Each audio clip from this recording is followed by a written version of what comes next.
अवकलन के बाद हम अवकलज के अनुप्रयोगों का अध्ययन करें। तो अवकलज कैसे ज्ञात किया जाता है ये आप भली प्रकार से जान चुके हैं। किसी दिए गए फलन का अवकलन करने से जो अन्य फलन प्राप्त होता है वह उस फलन का अवकलज कहलाता है। अवकलज के अनुप्रयोग के अंतर्गत हम इसका प्रयोग विभिन्न क्षेत्रों के अंतर्गत देखेंगे, जैसे राशियों के परिवर्तन की दर के रूप में अवकलज को, वर्तमान अथवा ह्रासमान किसी फलन का इंक्रीजिंग एंड डिक्रीजिंग पता लगाने में, किसी वक्र के किसी बिंदु पर स्पर्श रेखा की प्रवणता के रूप में, एप्रोक्सीमेशन में सन्निकटन मान ज्ञात करने में, फलन का किसी बिंदु पर सन्निकटन मान ज्ञात करने में, मैक्सिमा एवं मिनिमा में किसी फलन के आरेख पर उच्चतम मान वाला बिंदु एवं निम्नतम मान वाला बिंदु का पता लगाने में। तो इस प्रकार से बारी बारी से हम विभिन्न क्षेत्रों के अंतर्गत अवकलज का प्रयोग देखेंगे। तो सबसे पहले अवकलज का प्रयोग जानते हैं राशियों के परिवर्तन की दर। तो सबसे पहले ये जान लें कि कोई राशि किसी अन्य राशि के सापेक्ष परिवर्तित होती है तो उस परिवर्तन को अत्यल्प कर दिया जाए तो अत्यल्प परिवर्तन अर्थात सीमांत मान हो जाता है। और सीमांत मान क्या हो जाता है? किसी राशि में अन्य राशि के सापेक्ष परिवर्तन की दर का सीमांत मान उस राशि का अन्य राशि के सापेक्ष अवकलज कहलाता है। यही अवकलज की परिभाषा है। आपने देखा है वेग में जब तात्क्षणिक परिवर्तन कर दिया जाता है तो क्या कहलाता है? एक्सीलरेशन, त्वरण कहलाता है। तो तात्क्षणिक परिवर्तन से क्या तात्पर्य है? किसी समय अंतराल के अंतर्गत जब उस समय अंतराल को अति न्यून कर दिया जाए, अति सूक्ष्म कर दिया जाए, बहुत ही कम कर दिया जाए, तो उस अल्प समय अंतराल में जो वेग में परिवर्तन की दर है वही क्या बन जाती है? त्वरण। तात्क्षणिक परिवर्तन अर्थात अल्प समय में वेग के अंतर्गत जो परिवर्तन है वो क्या कहलाता है? त्वरण। त्वरण देखा जाए तो वास्तव में वेग का समय के सापेक्ष अवकलज ही है। वेग का जब समय के सापेक्ष अवकलन किया जाए तो जो अवकलज प्राप्त होता है वो क्या कहलाता है? त्वरण कहलाता है। तो कोई राशि मान लीजिए Q है। अब इस राशि में परिवर्तन हो रहा है किसी अन्य राशि T के रेस्पेक्ट में। Q में T के सापेक्ष परिवर्तन की दर क्या होनी चाहिए? तो Q में T के सापेक्ष जो परिवर्तन की दर है वो ये होनी चाहिए, limit delta T tends to 0 delta Q upon delta T। यहाँ पर delta Q upon delta T एक फ्रैक्शन है, एक भिन्न है। इस भिन्न का जो सीमांत मान है, लिमिटिंग वैल्यू है, वो Q का T के सापेक्ष अवकलज हो गई। अर्थात Q में अत्यल्प परिवर्तन हुआ है और समय को भी क्या कर दिया गया है? अत्यल्प। तो अत्यल्प समय में Q में अत्यल्प परिवर्तन, ये क्या बन गई है? भिन्न। और इसका सीमांत मान तब ये क्या बन जाता है? d dt ऑफ Q अर्थात Q का T के सापेक्ष अवकलज। तो हमें ये जान लेना चाहिए कि किसी राशि में अन्य राशि के सापेक्ष परिवर्तन की दर कुछ और नहीं अपितु उस राशि के सापेक्ष दी गई राशि का अवकलज ही होती है।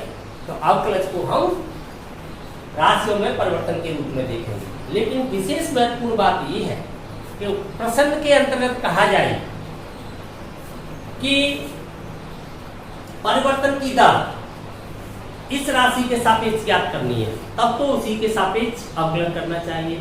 परंतु प्रश्न के अंतर्गत यदि यह नहीं कहा जाता है तो परिवर्तन किस राशि के सापेक्ष हो रहा है, तब सदैव अवकलन समय के सापेक्ष किया जाता है, अर्थात T के रेस्पेक्ट में किया जाता है। और मेजरमेंट भी उसी आधार लिखा जाएगा। वॉल्यूम में तो आप जानते हो वॉल्यूम का क्या होता है, स्क्वायर का क्या होता है, वर्ग आए आपके लिए तो वर्ग के लिए आपको क्या मानना चाहिए, एरिया, तो फंक्शन को भी ए से मानिए। वॉल्यूम आता है आपका आयतन, तो फंक्शन को वी से मानिए। सरफेस एरिया आता है तो एस से मानिए। रेडियस आती है तो आर से मानिए। आपके घन की भुजा आती है तो एक्स से मानिए, ए से मानिए। तो सिंबल भी ऐसे लीजिए जिससे किसी भी प्रकार की भ्रांति उत्पन्न न हो। प्रश्न के अंतर्गत मानने के लिए तो आप फलन का नाम कुछ भी मान सकते हो, लेकिन उससे आपको बार बार क्वेश्चन को देखना पड़ेगा कि हमने क्या माना हुआ है। वॉल्यूम के लिए आपने वी माना है, तो बार बार देखने की जरूरत नहीं, कोई भ्रांति नहीं रहेगी। क्यों? वॉल्यूम वी से आप समझ जाओगे ये वॉल्यूम के लिए है, तो सिंबल भी उसी के अकॉर्डिंग मानने चाहिए। ठीक है, तो आगे इसे लिख लेते हैं।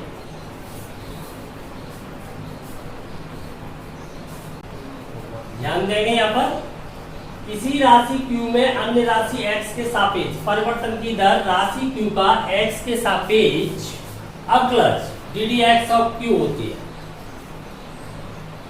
यहाँ महत्वपूर्ण बात यह है, यदि प्रश्न के अंतर्गत यह कहा न जाए कि परिवर्तन किस राशि के सापेक्ष हो रहा है, तब वहां पर क्या देखेंगे, मेजरमेंट, इकाई क्या है, वहां पर मात्रक क्या है, मात्रक से पता करना चाहिए, अथवा उस स्थिति में तात्क्षणिक परिवर्तन ज्ञात किया जाता है। तात्क्षणिक परिवर्तन का अर्थ है समय t के रेस्पेक्ट में अवकलन करना चाहिए, और जब वहां पर कहा गया है तो उसी राशि के रेस्पेक्ट में अवकलन करना चाहिए। क्लियर?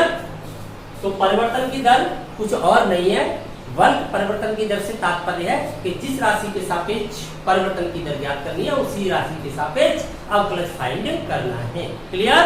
कोई शक?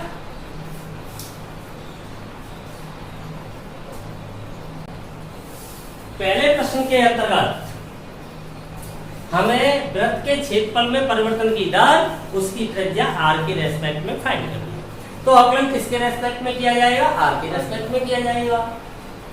तो यहाँ पर सबसे पहले हम क्या कर लेंगे, जो दिया गया प्रश्न है उससे डाटा फाइंड करेंगे, क्या गिवन है और क्या हमें फाइंड करना है। दो ही बातें महत्वपूर्ण है, ये पता लगा लें कि हमें क्या दिया गया है वहां पर और क्या हमें ज्ञात करना है, बस दो बातें। तो एरिया को किससे मान के, ए से, तो डी ए डी आर आपको फाइंड करना है। क्षेत्रफल में परिवर्तन की दर किसके रेस्पेक्ट में, त्रिज्या के रेस्पेक्ट में, तो डिफरेंशिएट किसके रेस्पेक्ट में हुआ, त्रिज्या के रेस्पेक्ट में, डी डी आर ऑफ ए, ये फाइंड करना है। मैंने अभी बताया था आपको कि एरिया को ए से मानिए, सरफेस एरिया को एस से मानिए, वॉल्यूम को वी से मानिए, तो आपको कहीं भी भ्रांति उत्पन्न नहीं होगी। कंडीशन जब रेडियस कितनी है, 3 सेंटीमीटर। सेकंड कंडीशन जब रेडियस कितनी है, 4 सेंटीमीटर। तो सॉल्व करते हैं इसे। वृत्त का क्षेत्रफल क्या होता है ये हमें पता होना चाहिए। वृत्त का क्षेत्रफल, एरिया ऑफ ए सर्कल, ए से आपने इसे डिनोट किया है, तो ए इक्वल होता है पाई आर स्क्वायर। अब डिफरेंशिएट किसके रेस्पेक्ट में किया जाएगा, आर के में, तो differentiate with respect to r ddr of a equal क्या होगा इसका, 2 पाई आर। पाई यहाँ पर क्या है, कांस्टेंट, तो आर के रेस्पेक्ट में हो गया 2r।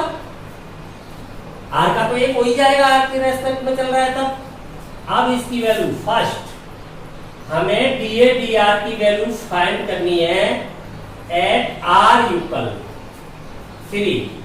देखो कितना आएगा, 2 पाई मल्टीप्लाई किससे करोगे, 3 से, तो कितना हो गया, 6 पाई।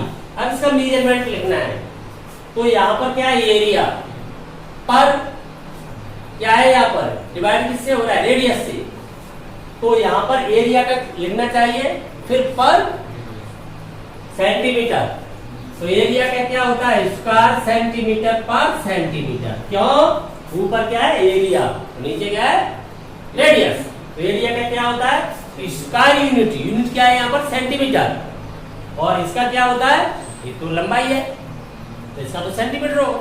तो इसका जो मेजरमेंट बन जाएगा कि आपकी रेडियस कितनी है, 3 सेंटीमीटर, तब जो एरिया है, जो एरिया में परिवर्तन की दर है किसके रेस्पेक्ट में, रेडियस के रेस्पेक्ट में, वो क्या होगी, 6 पाई स्क्वायर सेंटीमीटर पर सेंटीमीटर। क्लियर? अच्छा, second D a D R कब फाइंड करना है, DADR तब फाइंड करना है आपको एट r इक्वल 4 सेंटीमीटर।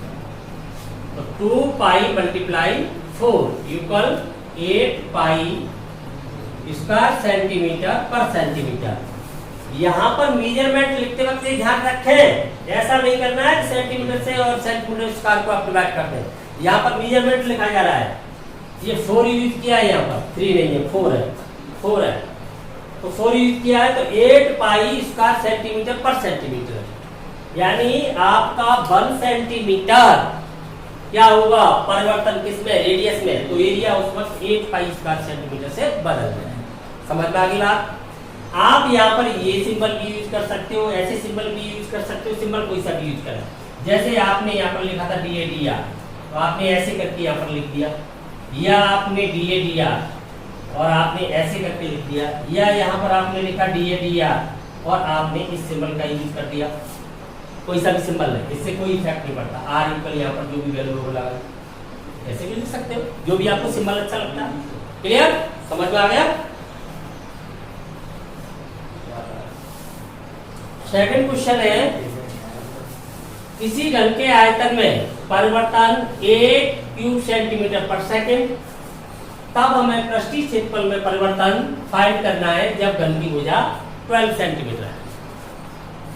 तो देखिए यहाँ पर हमने आयतन को V से रिप्रेजेंट किया है, सरफेस एरिया को S से और उसकी साइड को X से रिप्रेजेंट कर लिया है। माना किसी समय t पर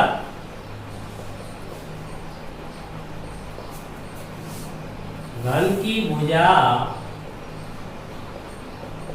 X आयतन V एवं पृष्ठीय क्षेत्रफल क्या माना हुआ है, S है। क्लियर, क्योंकि घन का आयतन क्या होता है, volume of a cube, V equal भुजा cube, differentiate with respect to t। यहाँ पर हमने मेजरमेंट से पता लगा लिया कि हमें अवकलन किसके रेस्पेक्ट में करना है, मेजरमेंट क्या है, पर सेकंड। आपको बताया गया था कि वहां पर नहीं कहा जाए तो मेजरमेंट से पता लगाना है, तो पर सेकंड, तो तात्क्षणिक परिवर्तन है। तो dv dt equal 3x square dx dt। dv dt की वैल्यू फाइंड है आपको 8 3x स्क्वायर dx dt। तब यहां से dx dt की वैल्यू क्या फाइंड हो जाती है, 8/3x स्क्वायर। पुनः सरफेस एरिया, घन का पृष्ठीय क्षेत्रफल, घन का पृष्ठीय क्षेत्रफल क्या होना चाहिए, सरफेस एरिया। घन में कितने सरफेस होते हैं, घन में कुल पृष्ठ होते हैं 6, प्रत्येक पृष्ठ कैसा होता है, वर्गाकार। तो वर्ग का क्षेत्रफल क्या होता है, भुजा इसका, तो इसलिए एक पृष्ठ का हो जाएगा x स्क्वायर, 6 पृष्ठों का हो जाएगा 6x स्क्वायर। तो घन का संपूर्ण पृष्ठीय क्षेत्रफल आपका हो जाता है 6x square, differentiate with respect to t। तो dx dt क्या आना चाहिए, 12x dx dt, x का करेंगे तब, और dx dt की वैल्यू आपके पास है ही, तो लगा दीजिए यहाँ पर, तो ये हो जाएगा 12x dx dt की वैल्यू आपकी क्या है, इंटू 8/3x स्क्वायर।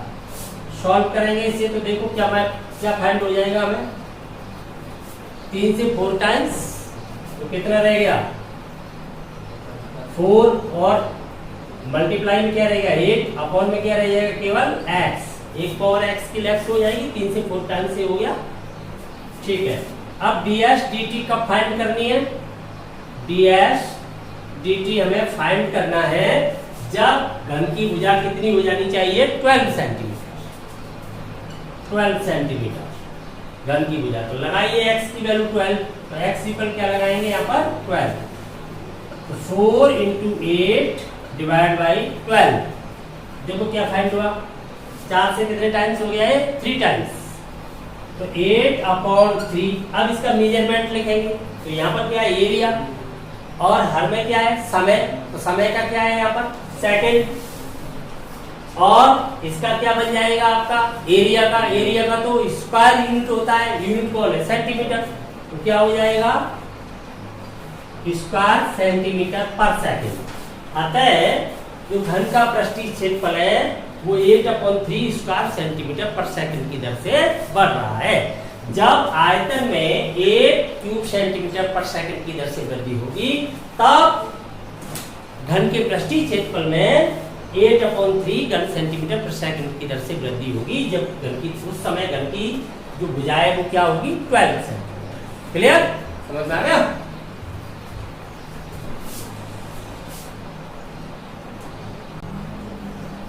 तीसरा क्वेश्चन है वृत्त की त्रिज्या 3 सेंटीमीटर पर सेकंड की दर से बढ़ रही है, तब वृत्त का क्षेत्रफल किस दर से बढ़ रहा है जब वृत्त की त्रिज्या 10 सेंटीमीटर है। ये हमें फाइंड करना है। तो यहाँ पर मेजरमेंट से सीधा पता चल रहा है आपको पर सेकंड है, तो किसके रेस्पेक्ट में है टी के रेस्पेक्ट में। क्लियर? तो देखिए वृत्त का क्षेत्रफल क्या होता है, वृत्त का क्षेत्रफल area of a circle A equal pi are square. Differentiate किसके रेस्पेक्ट में टी के रेस्पेक्ट में, differentiate with respect to T, तो D D T of A equal 2 pi R D R D T. D D T आपको कब find करना है, जब रेडियस कितनी होनी चाहिए 10 सेंटीमीटर। 2 पाई रेडियस आपकी क्या है 10, डी आर डी टी की आपको वैल्यू फाइंड हो रही है कितनी 3। देखिए क्या फाइंड हो गया है, यहां से 30 दूनी 60। अब मेजरमेंट लिखोगे तो एरिया का क्या होता है स्क्वायर सेंटीमीटर पर सेकंड। अतः वृत्त के क्षेत्रफल में जो परिवर्तन की दर है वो 60 पाई स्क्वायर सेंटीमीटर पर सेकंड। समझ में आ गया?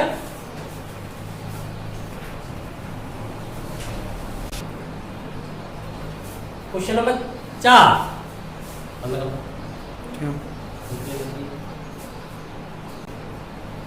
क्वेश्चन नंबर 4 क्या दिया गया है यहाँ पर, किसी घन का किनारा, किनारा से क्या तात्पर्य है भुजा, साइड ऑफ ए क्यूब। तो घन की साइड है वो 3 सेंटीमीटर पर सेकंड की दर से बदल रही है, तब घन का जो वॉल्यूम है जो आयतन है वो किस दर से बदल रहा है, जबकि घन की जो साइड है वो क्या होनी चाहिए 10 सेंटीमीटर। यहाँ पर मेजरमेंट से आपको पता चल गया डिफरेंशिएट टी के रेस्पेक्ट में। तो डाटा फाइंड कर लिया आपने, डाटा फाइंड करते ही हम यहाँ पर लिखेंगे कि घन का जो आयतन है V इक्वल क्या होना चाहिए घन का आयतन साइड क्यूब, डिफरेंशिएट किसके रेस्पेक्ट में टी के रेस्पेक्ट में, तो dv dt क्या फाइंड हो जाएगा आपको 3x square dx dt, another variable में कर रहे हो ना तो dx dt। अब dv dt की वैल्यू आपको फाइंड हो रही है, नहीं हो रही, फाइंड करनी है। कब फाइंड करनी है जब dx dt की वैल्यू आपको फाइंड हो रही है और x की वैल्यू भी आपको फाइंड है, तो दोनों वैल्यू यहाँ पर पुट कर दी गई। तो देखिए dv dt आयतन में परिवर्तन की दर कब, जब x की वैल्यू क्या होनी चाहिए 10, 3 into 10 का स्क्वायर, dx dt कितना है 3, टोटल मल्टीप्लाई करेंगे तो कितना हो जाएगा ये 900। अब मेजरमेंट लिखोगे तो यहाँ पर क्या है वॉल्यूम, नीचे क्या है टाइम, तो क्या लिखना चाहिए आपको सेंटीमीटर है ना, तो क्यूब सेंटीमीटर पर सेकंड। क्लियर? तो आयतन में परिवर्तन की तरह वो क्या आ जाएगी 900 घन सेंटीमीटर पर सेकंड।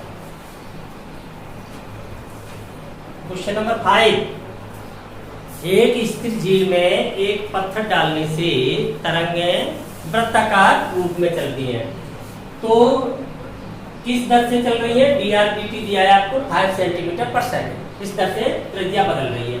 तो जब रेडियस कितनी हो जाती है 8 सेंटीमीटर, तब गिरा हुआ क्षेत्रफल फाइंड करना है। तो देखिए वृत्त का क्षेत्रफल क्या होता है, वृत्त का क्षेत्रफल a equal pi are square, differentiate with respect to t, तो dA dt 2 pi R D R D T.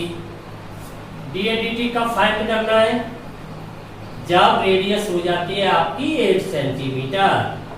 लगाइए यहाँ पर वैल्यू 2 पाई 8 डी आर डी टी क्या है 5। मल्टीप्लाई किया तो कितना आ गया, देखो यहाँ पर 40 हो गया और 40 दूनी 22 करोगे 40 का तो क्या हो जाएगा 80। तो 80 पाई स्क्वायर सेंटीमीटर पर सेकंड। समझ में आ गया।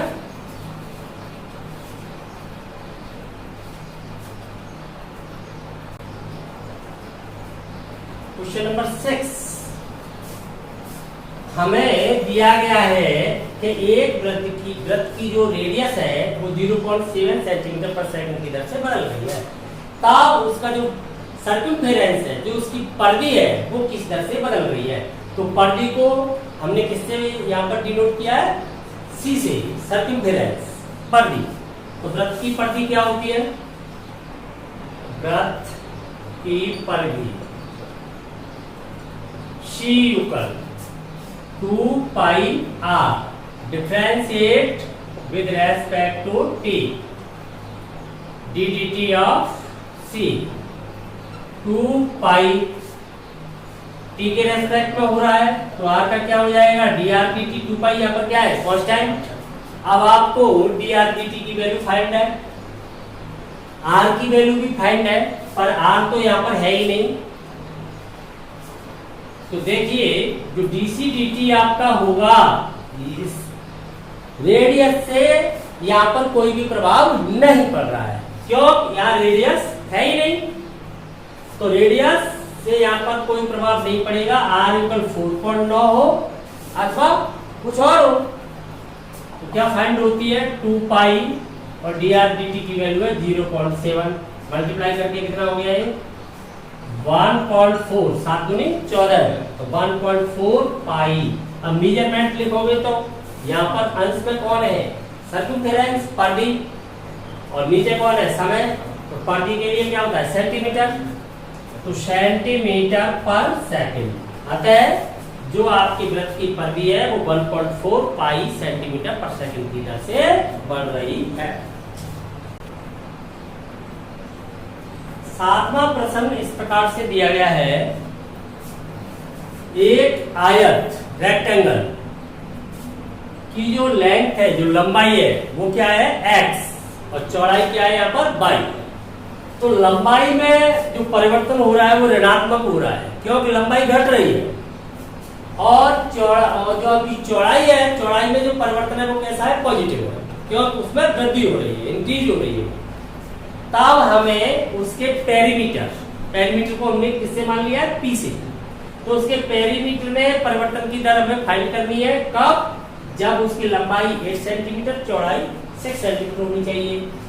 उसके बाद हमें उसके एरिया में परिवर्तन की दर फाइंड करनी है कब, जब लंबाई और चौड़ाई क्रमशः 8 और 6 सेंटीमीटर। क्लियर।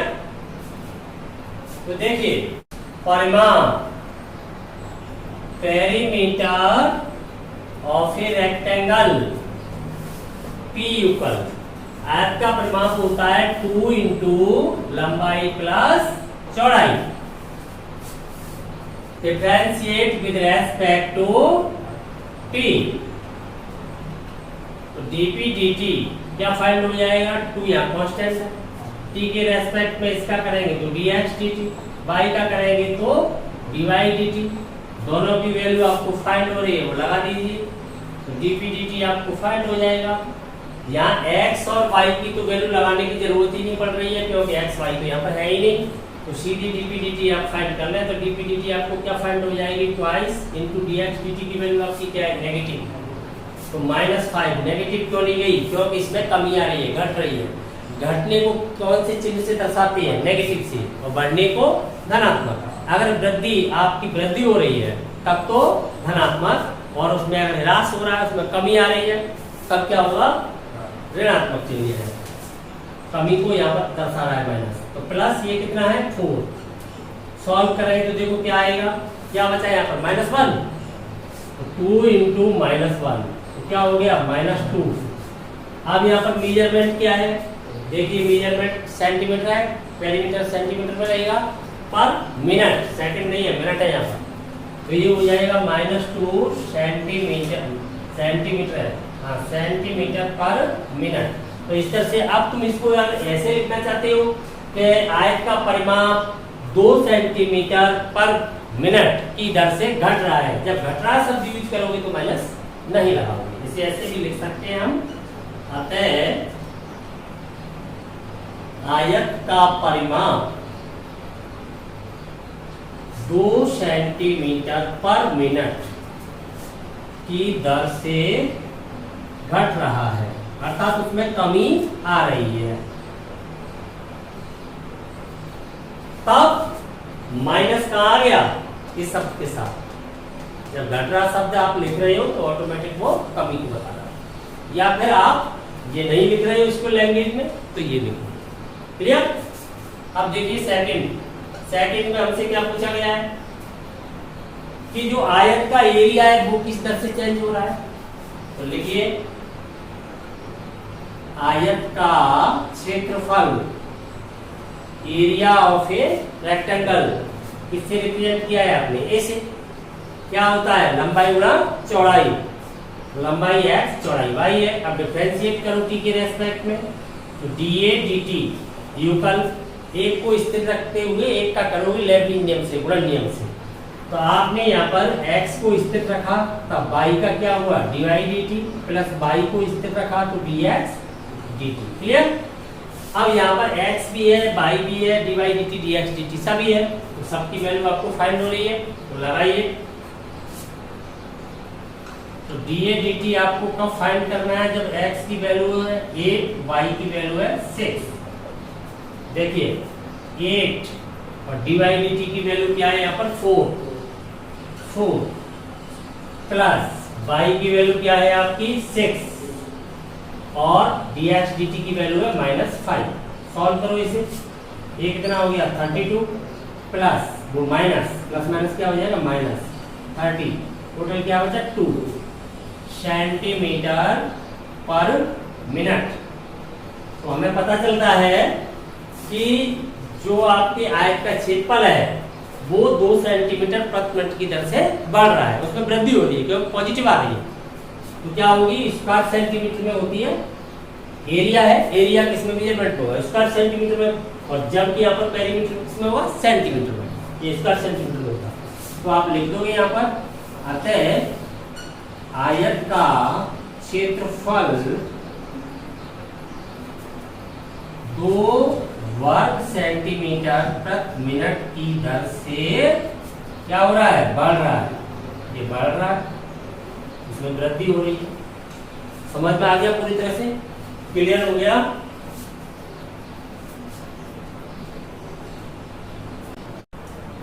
आठवां प्रश्न इस प्रकार से है, एक गुब्बारा जो सदैव कैसा रहता है, गोलाकार, एक पंप द्वारा हवा भरकर फुलाया जाता है 900 घन सेंटीमीटर प्रति सेकंड की दर से। तो इसका मतलब ये हुआ कि उसके आयतन के परिवर्तन की दर है वो कितनी हो जाएगी, 900 क्यूब सेंटीमीटर पर सेकंड होगी। अब हमें उसके रेडियस में जो परिवर्तन की दर है वो फाइंड करनी है। कब, जब रेडियस कितनी होनी चाहिए 15 सेंटीमीटर। क्लियर? तो देखिए यहाँ पर गोले का आयतन, क्यों, गुब्बारा कैसा है, गोलाकार, तो गोले का आयतन यानी गुब्बारे का आयतन V = 4/3 पाई r क्यूब। डिफरेंशिएट करोगे t के रेस्पेक्ट में, तब यहाँ ध्यान देंगे इसका क्या होगा, ये तो 4 पाई/3 कांस्टेंट है, तो यहाँ डिफरेंशिएट किसको किया जाएगा, r क्यूब को करेंगे तो क्या हो जाएगा 3r², और r का क्या होगा dr dt, तो 3r² आएगा तो 3 से 3 लेस हो जाएगा, तो r² बचेगा वहां पर, तो ये हो जाएगा 4 पाई r² और r का करेंगे तब क्या हो जाएगा br dt। अब जो वैल्यू आपको फाइंड हो रही है वो उसमें लगा दें, जो फाइंड नहीं है वो आ जाएगी। तो dv dt की वैल्यू कितनी है 900, लगा दिया आपने, फाइंड है 4 पाई r कितना है 15 स्क्वायर हो गया, dr/dt हमें फाइंड करनी है। क्लियर? देखिए ये कितना हो गया 900। यहाँ पर भी देखिए 225 आएगा, इसका 225 से 4 से मल्टीप्लाई होगा तो कितना हो जाएगा 900। तो ये भी हो गया 900 पाई dr/dt। देखो 900 कैंसिल हो जाएगा तो dr/dt क्या आ जाएगा, dr ए से लेफ्ट हो जाएगा तो dr/dt रह जाएगा आपका 1/पाई। अब मेजरमेंट लिखोगे तो क्या है आपका सेंटीमीटर पर सेकंड, तो ये हो गया सेंटीमीटर पर सेकंड। क्लियर? तो dr/dt आपको क्या फाइंड हो जाता है, तो त्रिज्या में परिवर्तन की दर है वो क्या हो जाती है 1/पाई सेंटीमीटर पर सेकंड। तो इस प्रकार से आपके कितने क्वेश्चन हो गए 8 क्वेश्चन आपकी समझ में आ गए होंगे। फिर भी आपको कहीं पर भी किसी भी प्रकार की कोई समस्या रह जाती है तो बता सकते हैं, तो पुनः कोशिश की जाएगी। अगले क्वेश्चनों के लिए जुड़े रहिए महत्वपूर्ण पॉइंट के साथ।